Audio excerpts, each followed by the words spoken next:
for the kirtan. So what is happening to Prabhupada's movement? We're having class with no madanga player, 1 kilometer from the temple. This is management? Anyway, it's going on the internet. What is happening? Oh, you're alive. You can do things, can you? Very good. Anyway, we'll still get the mercy of Radharani for listening to the Gita. Madanga, you play. This is Sankirtan movement. If you join the army, they teach you how to shoot a gun, right? If you join Lord Chaitanya's Sankirtan movement, they should teach you how to play Madanga and Kartala and give class, right? What's the use of a soldier that can't shoot a gun? Jaya Radha Madhava Kunja Bihari.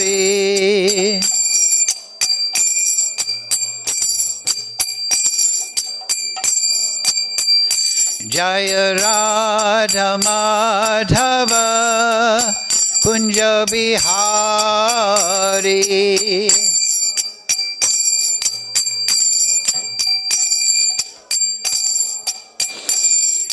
Gopi Jana Ballava Girivaradhari.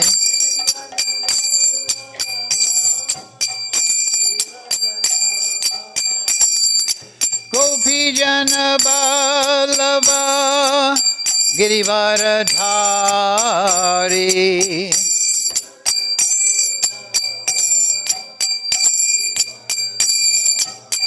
Yasoda Nandana Braja Jana Ranjana.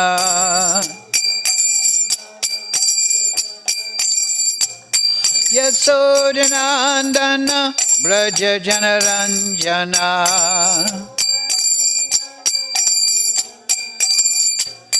Yamuna Tira Vanachari.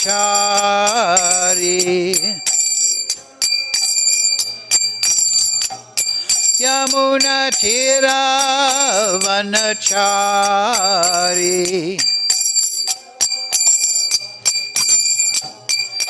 Jaya Radha Madhava Kunja Bihari.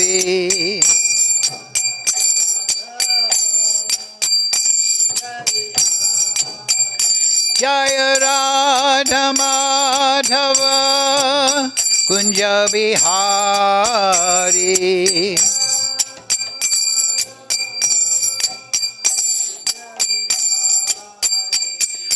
Gopi Jana Ballava Girivaradhari.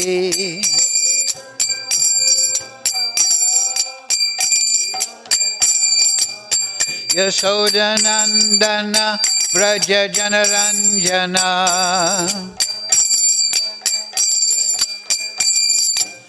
Yasoda Nandana Braja Jana Ranjana.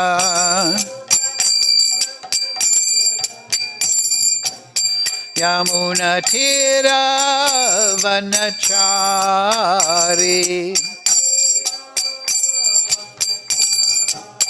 Yamuna Tira Vanachari.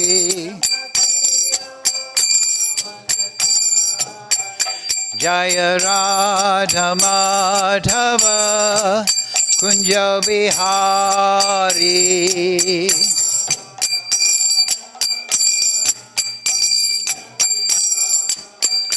Jaya Radha Madhava Kunja Bihari.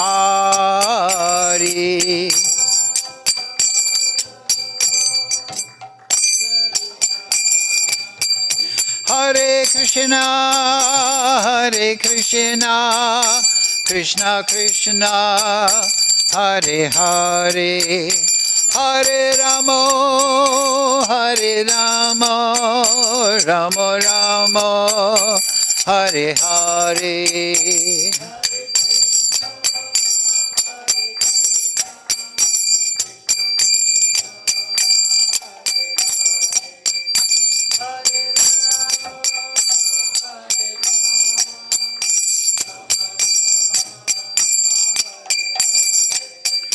Hare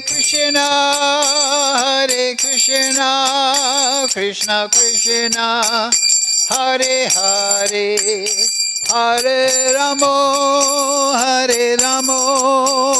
Ramo Ramo, Hare Hare.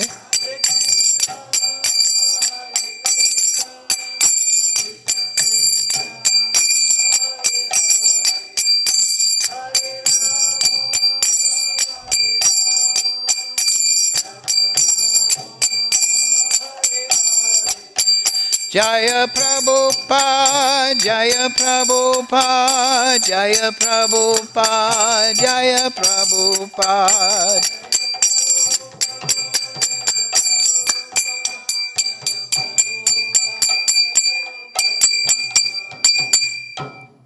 Jaya Vishnupad, Paramahansa Parivakadar, Tarsi Simad, His Divine Grace, Sri Lesa Bhakti Vedanta Goswami Maharaj, Srila Prabhupada Ki Jai.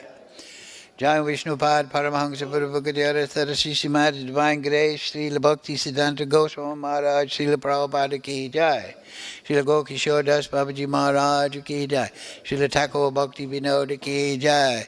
Srimad Bhagavad Gita Ki Jai. Vrindavan Dham Ki Jai. Sadhu Sangha Ki Jai. All glories to the assembled devotees. All glories to the assembled devotees. All glories to Shri Shri Guru and Gauranga. Go Premananda. Hari Hari Bo. Om Namo Bhagavate Vasudevaya. Om Namo Bhagavate Vasudevaya. Om Namo Bhagavate Vasudevaya. Om Namo Bhagavate Vasudevaya. All together, please. Om Jnana Timarandasya Ganandana Salakaya Chakshurun Militam Yena Tasmai Shri Gurave Namaha Shri Chaitanya Manovistam Stapitam Yena Bhutale Swayam Rupa Kadamayam Dadati Swapadantikam Vandeham Shri Guru Shri Yukta Padakamalang Shri Gurun Vaishnavamscha Shri Rupam Sagrajatam Sahagana Raganatam Vitam Tam Sajivam Sadvaitam Savadutam Prijana Setam Krishna Chaitanya Devam Shri Radha Krishna Padang Sahagana Lalita Shri Vishakam Vitamsha He Krishna Karana Sindhu Dina Bandhu Jagatpate Gopesha Gopika Kanta Radha Kanta Namostute Tapcha Kanchana Gaurange Radhe Vrindavanishwari Vrishabhana Sudadevi Pranamami Hari Priye Vanchakaupatarubhyascha Kripa Sindhu Bevacha Patitanam Pavnebhyo Vaishnavebhyo Namo Namaha Shri Krishna Chaitanya Prabhu Nityananda Shri Advaita Gadadhara Shivasadi Gaura Bhakta Vrinda Hare Krishna, Krishna Krishna, Hare Hare, Hare Ram, Ram Ram, Hare Hare. So, reading from Srimad Bhagavad Gita as it is. Translation and commentary, His Divine Grace, Srila Prabhupada. Can you see the Sanskrit? You can? So, text 21 of chapter 5, chapter entitled Karma Yoga, Action in Krishna Consciousness. Okay. Bhaya, Spashaya, Ashakta Atma, Vindati, Atmani, Yat, Sukham, Sabrama Yoga, Yuktatma, Sukham, Akshayam, Ashnute, Bhavya Sparsha, ashaktatma vindati atmani yat sukham sa brahma yoga yuktat sukham ashayam ashnute bhavyasparshaya ashaktatma vindati atmani yat sukham sa brahma yuktatma sukham akshayam ashnute. Okay, go ahead.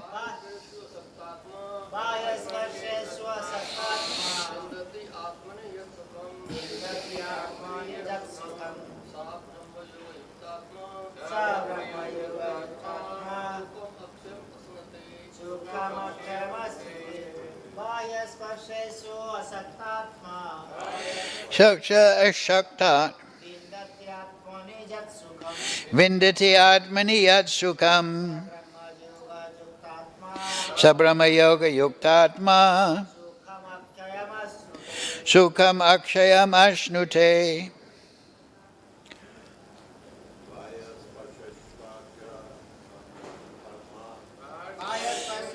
Ashaktma vindati atmani yat sukham sabrama yoga yuktatma sukham akshayam ashnute. Okay, thank you very much. So now, word for word, please repeat. Bhavya sparshashu, in external sense pleasure. Ashakta atma, one who is not attached. Vindati, enjoys. Atmani, in the self. Yat, that which. Sukham, happiness. Saha, he. Brahma yoga, by concentration in Brahman. Yukta atma, self-connected.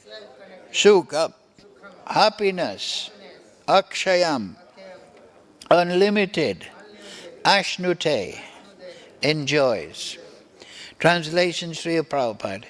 Such a liberated person is not attracted to material sense pleasure, but is always in trance, enjoying the pleasure within. In this way, the self-realized person enjoys unlimited happiness, for he concentrates on the Supreme. Please repeat. Such a liberated person is not attracted to material sense pleasure, but is always in trance, enjoying the pleasure within. In this way, the self-realized person enjoys unlimited happiness, for he concentrates on the Supreme. So, purport Srila Prabhupada, Sri Jamuna Acharya, a great devotee in Krishna consciousness, said, Yad avadi mama chetasa Krishna pararavinde nava nava rasa damatmani udatam ratam ashit tad avyadhi bhata nari sangame smarayamane bhavati mukha vikara sishushtu nishti vadanam cha. Translation. Since I have been engaged in the transcendental loving service of Krishna, realizing ever new pleasure in Him, whenever I think of sex pleasure, I spit at the thought, and my lips curl with distaste. A person in... This is the monkeys. This is another advantage of giving class here. A person in Brahma Yoga or Krishna consciousness is so absorbed in the loving service of the Lord that he loses his taste for material sense pleasure altogether. The highest pleasure in terms of matter is sex pleasure. The whole world is moving under its spell, and a materialist cannot work at all without this motivation. But a person engaged in Krishna consciousness can work with great vigor without sex pleasure, which he avoids. That is the test in spiritual realization. Spiritual realization and sex pleasure go ill together.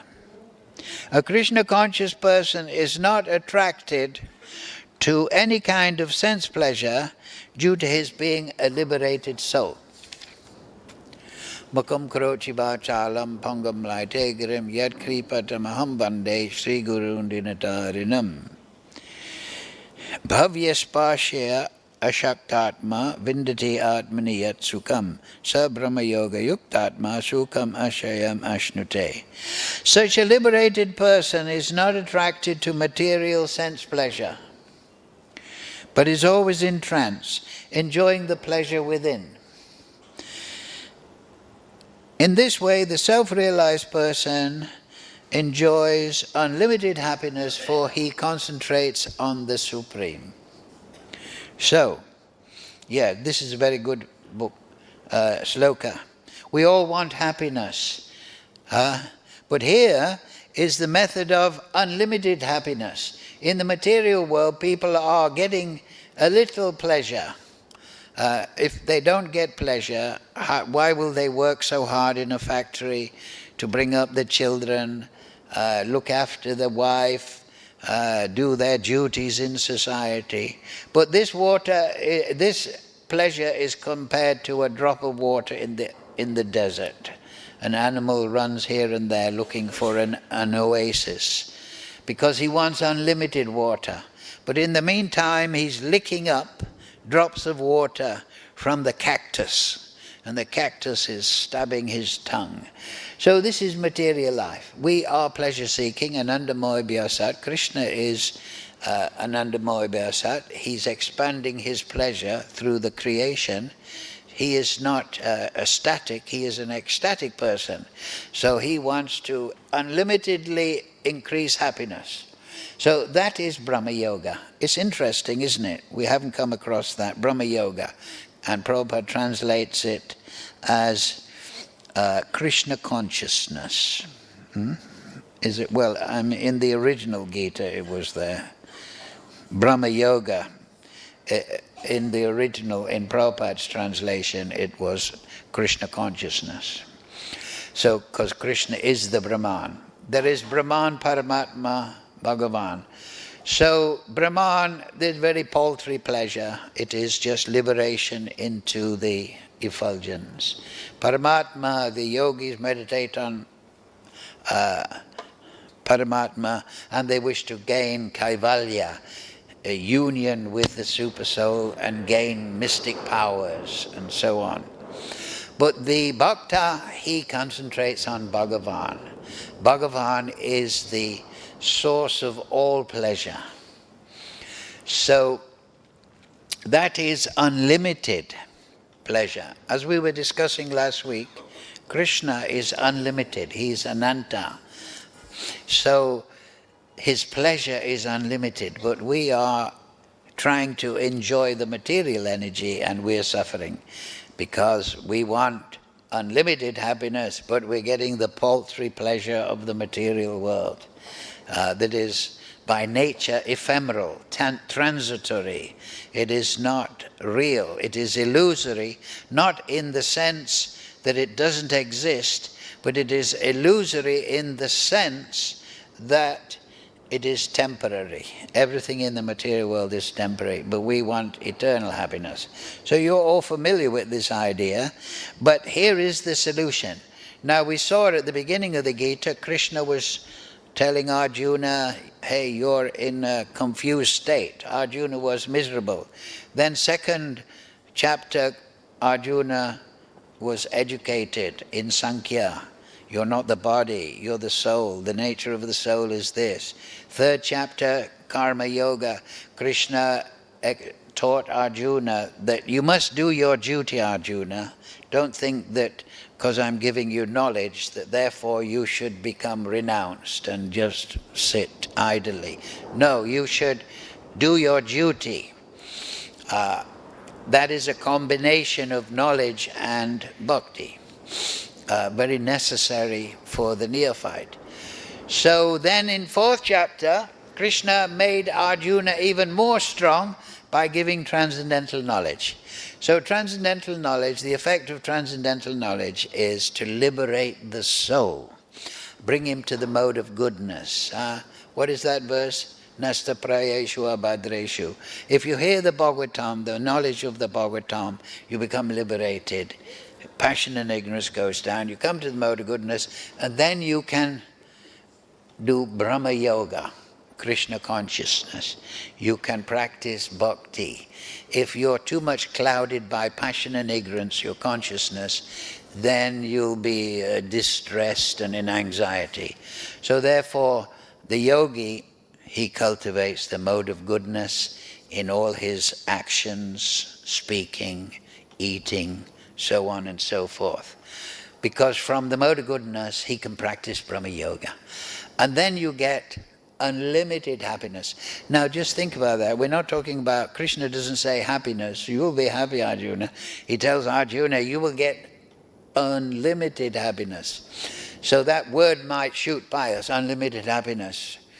But wow, just think, unlimited happiness. We're not talking about, Saturday night going to play billiards or going to a movie. We're talking unlimited happiness.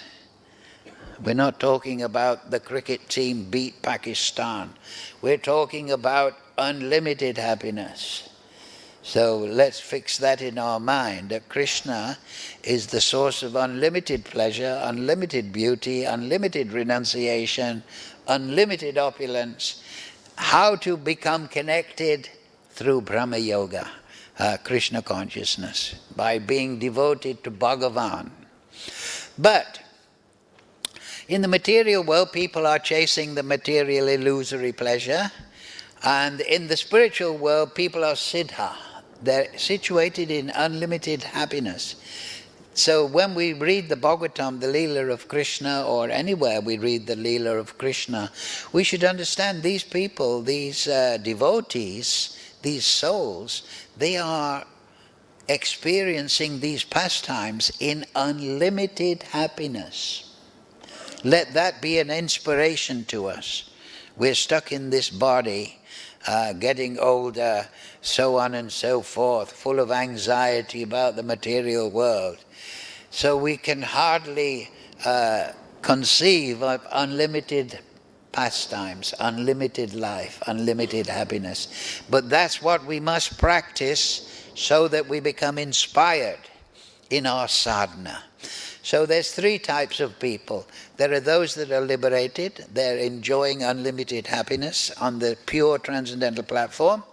There are the materialists, they're getting their paltry sense pleasure on the material world.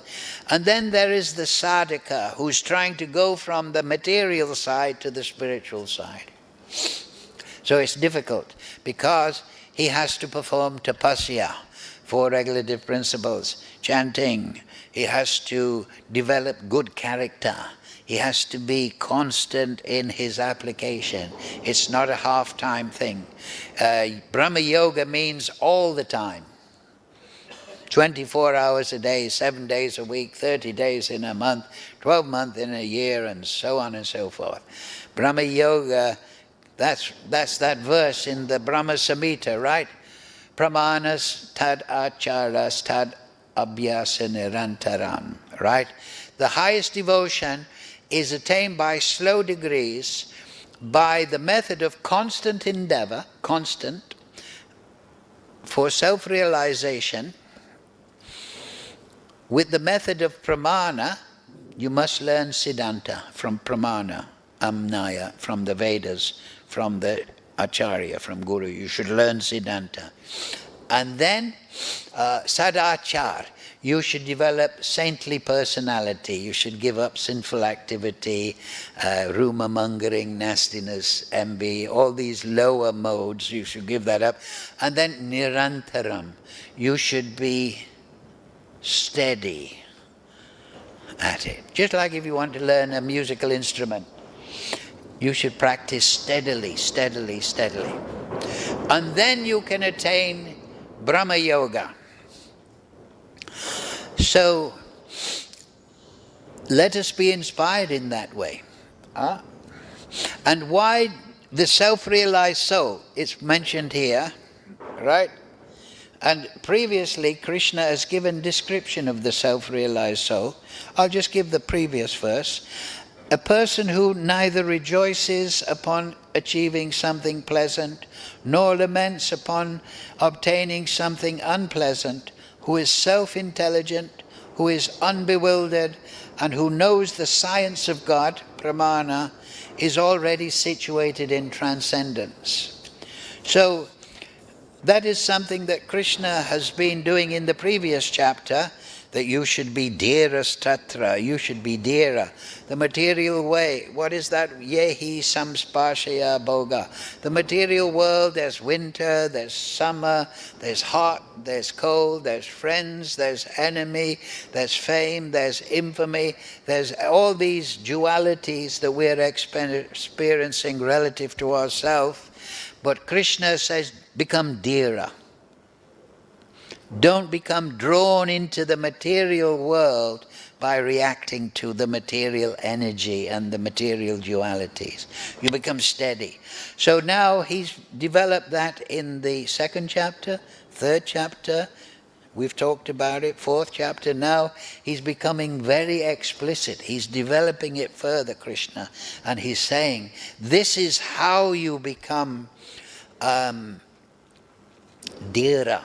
This is how you become balanced, by having your by being proactive, not sitting there idly in an impersonal trance thinking, I'm not reacting, I'm not reacting. No, the consciousness is already flowing like the river Ganga flows to the sea. It is flowing towards Krishna. Why? Because of the natural bhakti, nitya siddha Krishna prem sadhakabana. That we already we have devotion, but it has to be awakened and developed by chanting Hare Krishna, Krishna Krishna, Hare Hare, Hare Ram, Ram Ram, Hare Hare. And then the Swarup will manifest. And when the Swarup is manifest, then we will be able to actually experience unlimited happiness. So, many times, what is that swoop, that spiritual swoop? Jivara Swarupoi Nityara Krishna Das. So the Swarup is naturally, we are naturally the servants of Krishna in ecstatic love. So, that is, we've often quoted this, so today I brought the book, and we can look at the purport. Nirod swa nushayam atmani saha shakti bi. Now here is the definition of mukti. Muktir hitavan yata rupam swa rupena bhavastiti. The merging of the living entity along with his conditioned living tendency with the mystic lying down of Mahavishnu is called the winding up of the cosmic manifestation. So that's the first two lines. Krishna is explaining to that what is Nirod, the word here, Nirod. Nirod means the winding up. These, like I say, this material world, it is temporary. Everything, this house, this building, everything, the land, material energy will be wound up. That is called Nirodha. So at that time, the conditioned living entities, they go into the body of Mahavishnu, within the causal ocean. That is the first two lines of the sloka. But then the next one is the fortunate description souls, which I all hope that we will all become. Muktir hitaban yata rupena, swarup, one's own spiritual form. And then liberation is the permanent situation, eternal, of the form of the living entity, of the form, Swarup. That means his spiritual form has come out. Just like inside a tulsi seed, there is a tulsi tree. Inside an ashwatthama tree seed, there is an ashwatthama tree. Every seed has its tree. So every spirit soul has its own spiritual form. And through bhakti sadhana, the grace of Guru and Krishna, then that Swarup develops. That is Swarup. That is Swarup Siddhi. And in that spiritual form, in one's relationship to Krishna, one enjoys unlimited happiness. So we should know this pramana, we should know this very clearly, that I'm not going to go to the spiritual world in this material body, but my spiritual form. So, and that is the permanent situation of the form of the living entity after he gives up the changeable, gross and subtle material bodies. So that is called Vastu Siddhi. Swarup Siddhi means I have developed my relationship with Krishna. I'm conscious. My bhava is there. I am the servant of Krishna. Gopi Bhata Kamalayo Dasa Dasa Anadasa. I'm in that state of realization. But I may still be within my material mind and body. But Vastu Siddhi means this, as it says here, when the gross and subtle bodies are completely gone from the soul, then because we don't take the gross and subtle body into the spiritual world, we go there in our Swarup. And in our Swarup, we enjoy that unlimited happiness. And that is the two roots. The material universes, as we know from First Canto and Shastra and Guru, they are manifest. And then they become unmanifest after a long time. This universe is about 50 years old, they say. Lord Brahma, he lives for 100 celestial years. We're in the midway point, according to Bhagavatam. So when this Lord Brahma leaves his material body and goes to the spiritual world, he's a pure devotee in this universe, then the material elements, earth, water, fire, they all amalgamate back into the causal ocean during the resting period of Mahavishnu. Then they become manifest again. So those living entities that have not developed Swarup or Vastu Siddhi, they go back into the body of Krishna, the Mahavishnu. And they come out again when the material universes, they come out again in the glance. The glance of Mahavishnu contains the Kala Shakti, time, the conditioned living entity, their karma, everything, and it impregnates the material energy, and under the super soul of Krishna, under the supervision of Krishna, the material universe is again. But those that have developed Brahma Yoga, who've spent their time developing their sadhana, their realization of Krishna, they go to the spiritual world. They can go, we don't have to wait till the end of this universe, we're halfway, but they can go anytime according to grace of Guru and Krishna.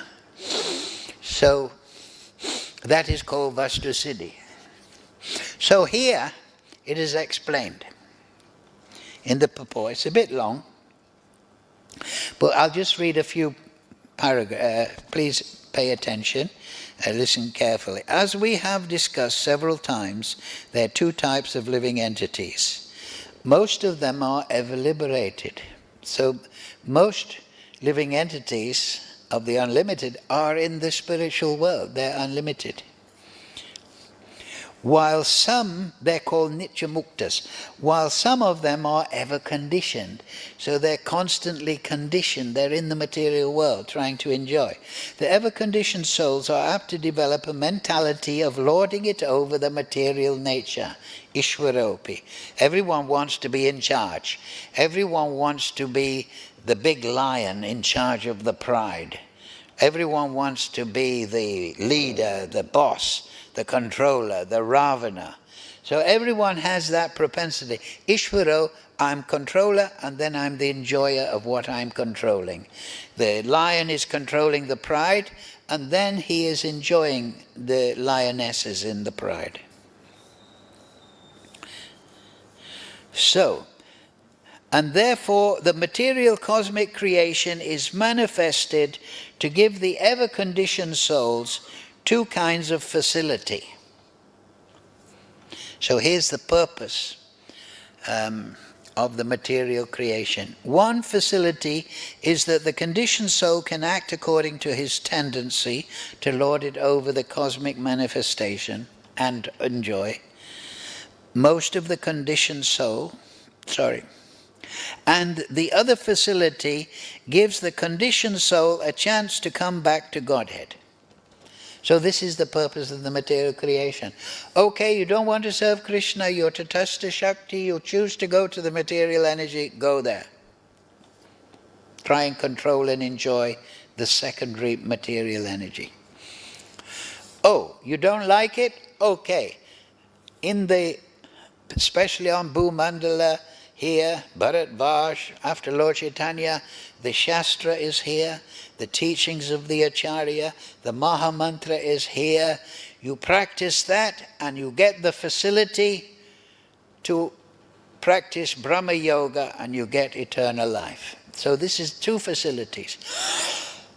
You can enjoy either in 8,400,000 species of life, or categories of life, not species in the material sense, or you can go back to Godhead. But the choice is yours. We came here by choice, we go by choice. So, I thought then, why not? So this is very simple understanding. We always talk about Siddhanta, but actually Krishna consciousness, the Vedic Siddhanta is very, very simple. The material world is for those who want to enjoy or they want to go back to Godhead. The spiritual world is for those that live eternally in their Swarup, their relationship to Krishna. What more is there to be known? And so this is all described in the Puranas. So, it says here, Nirod. So, the Puranas are the storybook of the Vedas. They tell historical stories that give philosophical insight. So, I looked up, what makes a Purana? There are 5 characteristics, they're called Pancha Lakshana, of a Purana. One is Sarga, cosmogony. That means how the material world is created. So every Purana does have cosmogony, how this material world is created. Then the second is Pratisarga. First is Sarga, and that is cosmology, how the universe is laid out. What is the structure of the planetary systems, the light, the earth, the water, fire? So you have the process of creation, and then you have the creation itself. They're the first 2 of the Pancha Lakshana. Then number 4, Manvantara. In the Purana, there should be the history of the Manus, or one Manu, the progress of humankind. And that is to illustrate how mankind should behave. And then number 5, Vamsa Anucharitam. Accounts, that's Vamsa. Accounts of royal dynasties, particularly the Shaurya Vamsa, Ramchandra appeared, and the Chandra Vamsa. So they're the 5 Pancha Lakshanas. But then the superior Puranas, for instance the Bhagavad, they also have 5 additional items. And the Bhagavad Purana is the embellishment of these. Number 6, or number 1 in the extra 5, Uttaya. that is stories, just like we have in the Bhagavatam, that explain karmic links between the living entities, between the deities, between the rishis, between the kshatriyas and the jivas. Just like we have the stories of Ravana, Kumbhakarna, Lord Ram, and then they became, previously they were Hiranyakashipu and Hiranyaksha, and this happened, and these living entities, and Prahlad said this and this. So these stories of these, it's called Uttaya, they illustrate in a practical sense to the living entity how the laws of karma work. And then the second one is Ishanu Katha, tales about devas, demigods, or incarnations. Just like in the Bhagavatam, you have the Matsya and Vamana and Ramchandra and Krishna Balaram, and you have Kalki. So these stories, they form the same purpose. You see, Bhagavatam is Gita is very philosophical because it's the basic pramana, but the Bhagavatam is full of stories about Dhruva Maharaj, Jadbharat, Prahlad Maharaj, and these stories, they inspire us and teach us about the law of karma, the law of bhakti, and how to develop our bhakti. So that is called Ishanu Katha. And then number 3, which is mentioned here, which made me look it up, Nirodha. That means the finale, the winding up of the creation. The first one is Sarga, how the creation is manifest. So in the superior Puranas, there is always talk about Nirodha.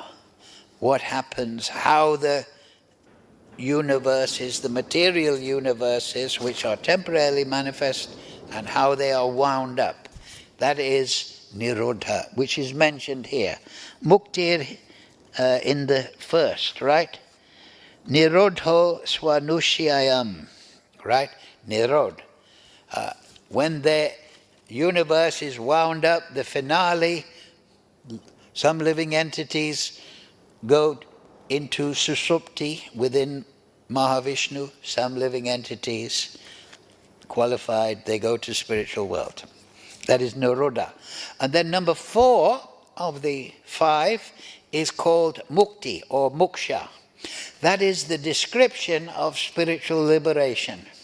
Just like in this verse, the first 2 lines, Nirod, what happens to the living entities who are not qualified for the spiritual world? They go to the body of Mahavishnu with their conditioned living entities, and they enter Susupti unto the next manifestation. But the Mukti, the condition of Mukti. So the Vedanta Sutra has 4 khandas, Sambandha, Abhideya, Prayojan, and then Mukshi, Mukti Khanda. It is the 4th khanda, 4th section, and it describes the state of liberation, how the soul is when it's liberated. So that is the 4th of the 5. And then, most importantly, and this is in the Bhagavat and in the Sattvic Puranas that teach about Vishnu. You see, some of the other Puranas, they may teach about Devi or Lord Shiva or Kali and so on and so forth. So those forms of Krishna and Krishna's Shakti, they are not ashraya in that sense. Like you can worship Kali, you can worship some Devata, you can worship these Shaktis, but they are not ashraya. In the sense, ashraya means, it's a Sanskrit word of course, you know, it means the ultimate refuge, right? Because ultimately the Vedas are monotheistic. The ultimate refuge is Krishna. He has his devatas in the material world, he has his companions in the spiritual world. But Krishna is the ultimate ashraya. So that is the 5 topics. So I'll just go through them again. in a superior Vishnu Purana, Sarga, the manifestation of the material world. Second, how the material energy is constructed, the different 14 worlds. 4, Manvantaras, description of the Manvantaras, giving the laws for mankind, Manu Samhita. Then there is, number 3, Vamsa, the genealogy. There's the manifestation of the cosmology, and then who is living within it? The Devas, Dhruvaloka, this and that, all these things are described. Then Manvantara, and then number 5 is the Surya Vanks and the Chandra Vanks predominantly. Their incarnations, they are Vishnu incarnates through them. And then the last 5, Uttaya, the karmic links, the stories, how karma works. Ushana Katha, tales about incarnations and devatas. Nirodha, the finale, the finishing of everything. Mukti, what is the condition of mukti? And then number 5, most importantly, these are all woven together in the Puranas, but the Ashraya is the Supreme Lord. Ishvara Parama Krishna Satchit Ananda Vigraha. And that is most important because the Shastra teaches us the ultimate Ashraya, and when we study the ultimate Ashraya, then naturally bhakti awakens and we become liberated. What is that verse? Iti matva bhajanti mam buddha bhava samanvita.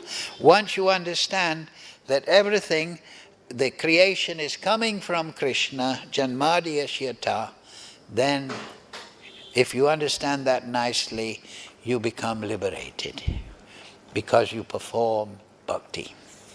And Lord Chaitanya has appeared to give us the best idea for bhakti, or one of the most powerful practices in Kali Yuga. Hare Krishna, Krishna Krishna, Hare Hare, Hare Ram, Ram Ram, Hare Hare.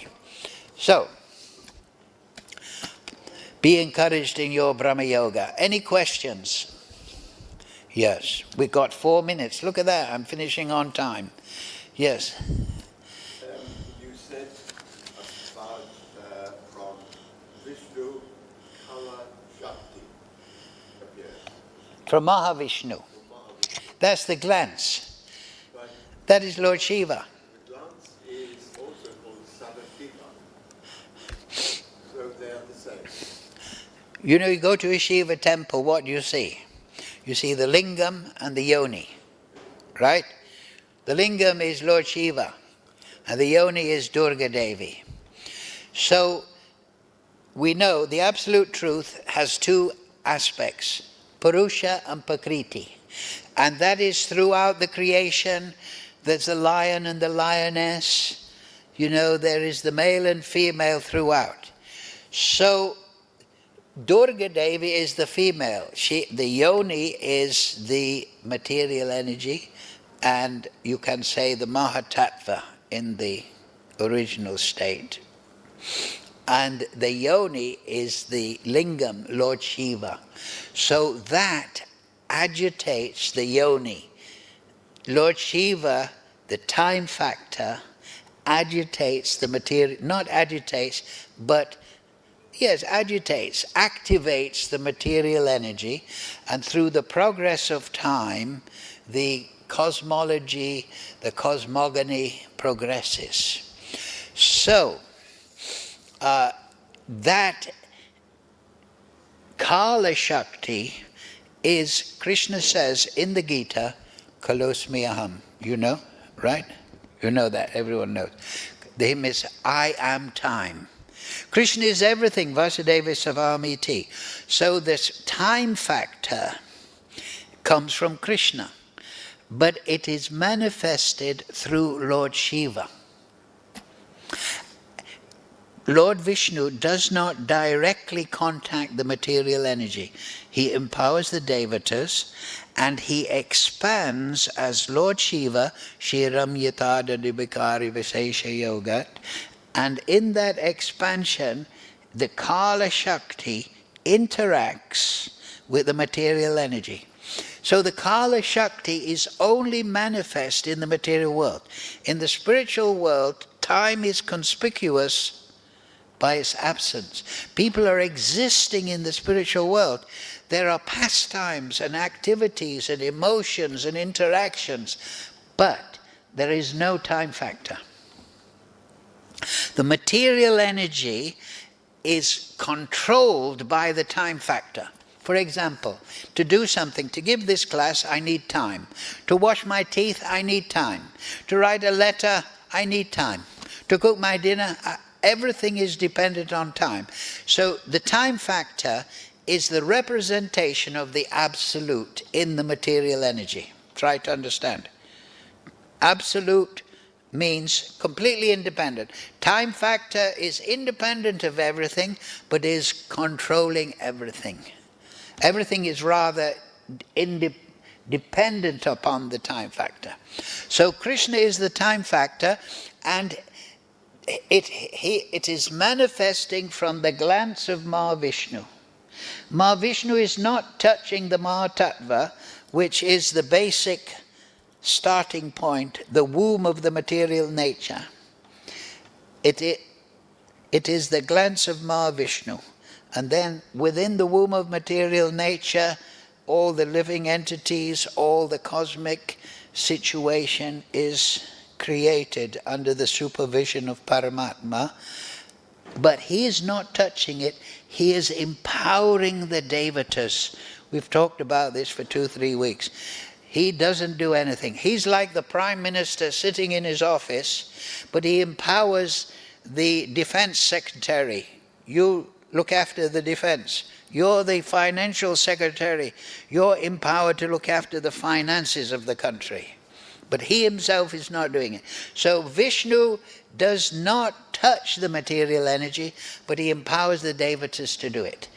And he does not touch the material energy in the sense that he manifests Lord Shiva as the Kala Shakti. And Kala Shakti as the lingam interacts with the yoni, which represents the material energy. Does this clear up your question? So that's how the material world works. Vishnu is in charge, but he's not touching it. But he's manifesting the elements, everything, and he is giving the capacity of the Kala Shakti to Lord Shiva. So he winds it up.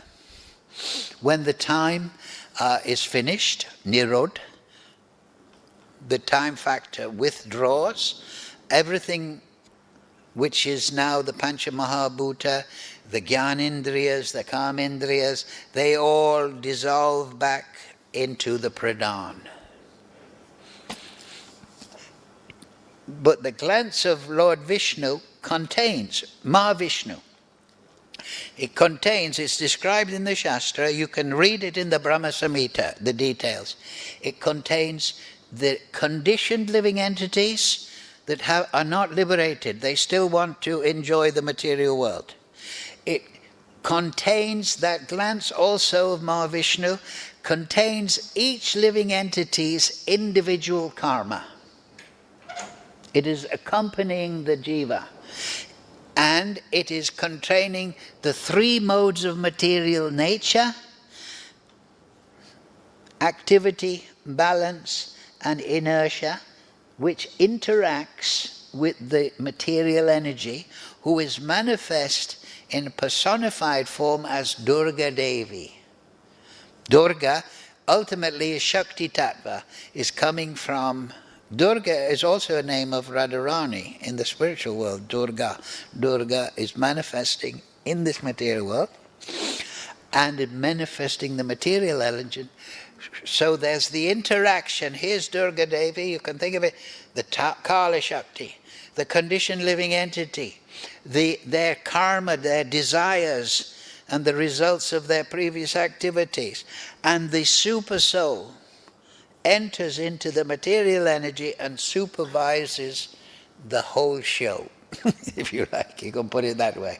He is the ultimate controller. He's empowering this person, doing this, giving the results of this karma.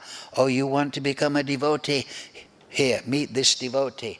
Oh, you want to learn to chant Hare Krishna? Go to see Srila Prabhupada and chant Hare Krishna.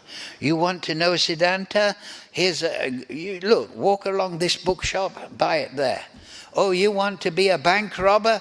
Then do this. He's fulfilling the desires. Nityo Nityanam Chaitanas Chaitananam Eko Yoda Dadati Kaman. There is one supreme conscious living entity who is supervising and fulfilling everyone's desire in a detached way. But he is Ashraya. So the devotee who has got special knowledge, this is the greatest knowledge. He knows Krishna's a person, the Ashraya. So let me just mam namaskaru, right? Manmada, put my mind on in Brahma Yoga in a devotional way. I perform all my activities as yagya and mam namaskaru. Krishna says those four things. This is the great secret, Arjuna. The fourth one is very, very important. Because what does it mean? Krishna wants you to mam namaskaru. No, Krishna is saying, look, approach me in a humble, gentle manner, serve my devotees, and then I'll fall in love with you. I will help you. You will gain my mercy in that way. You understand? So that's a very secret thing. Krishna is inclined to the gentle and humble. He doesn't like Ravana. Pride comes before a fall. He doesn't like rough people. He is patita pavana hetu, tava avatar. Krishna is inclined to those that are gentle. There's the story in the Mahaprakash Leela of Mahavishnu, when Lord Mahaprakash Leela is Lord Chaitanya, he sat on a throne and he manifested all his incarnations and gave benedictions to Murari Gupta, to this, all the devotees. He showed that actually I am the Godhead. So at the end, he came to Advaitacharya. He was the leader of the Navadvip Vaishnavas.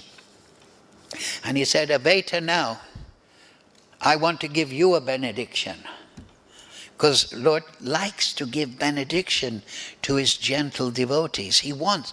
It's just like if you love your children, you want to buy them a new bicycle.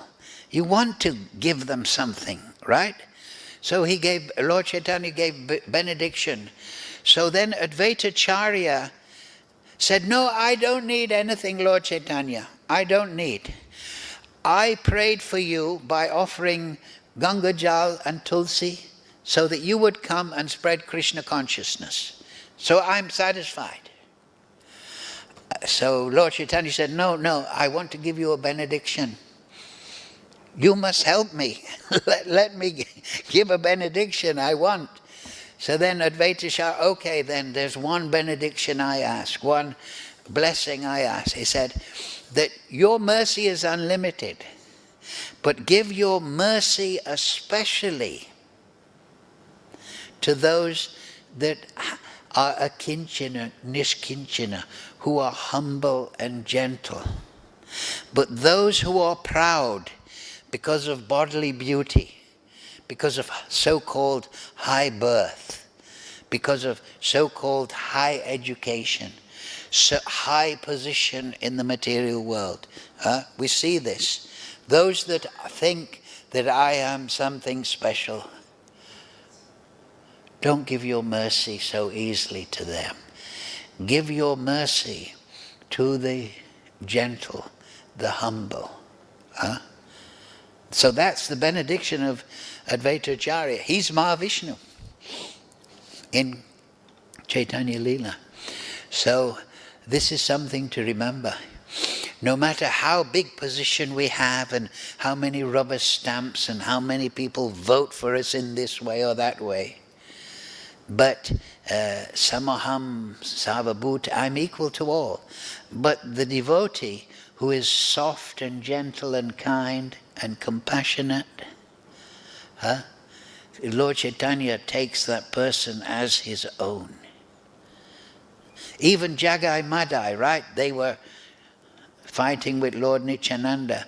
But when they prayed, when they became humble, then they got the mercy, you see. So we have to mam namaskaru, because just like with ourselves, if we meet somebody and the person says, you know who I am? I'm the big man round here.